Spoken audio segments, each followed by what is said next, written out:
And there's breaking news that's coming in. CBI has now received prosecution sanction against Lalu Prasad Yadav in the land for jobs scam. The CBI informs the court this paves the way for trial to begin against Lalu Prasad Yadav, who was earlier recuperating in Singapore hospital following a kidney transplant.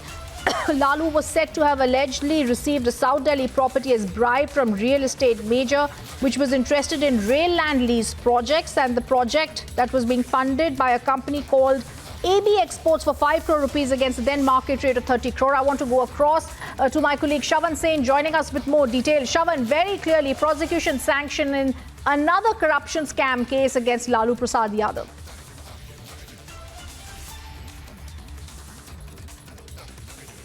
And as I'm going to go across to Shavan, let me also give you more details. The property was brought by a shell company, AB Exports, for 5 crore against the then market rate of 30 crore. Now trial would begin because the CBI has received the prosecution sanction against Lalu Prasad Yadav.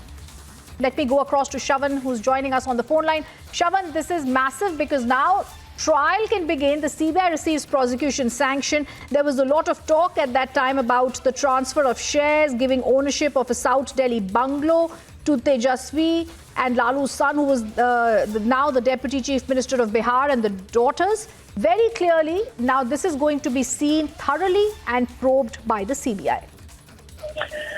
Well, in fact, Rhythm, this is the latest development in the land for the job scam, where we're given to understand that the Central Bureau of Investigation has already informed the court with regards to the prosecution sanction that has now been granted. This would basically mean it paves way for the trial against the former Union Minister, Lalu Prasad Yadav, whose name has surfaced in the land for jobs scam. Just to put this into perspective, remember, in this particular case, the allegation essentially being that while he was holding the portfolio of the Railways Minister, he essentially had given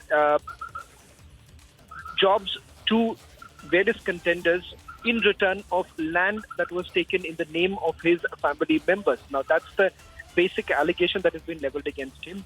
And the fact that even his son, who's the Deputy Chief Minister, came under the scanner of the Central Bureau of Investigation. We're now given to understand this would basically mean that it allows the Central Bureau of Investigation to carry on with the trial in this particular matter.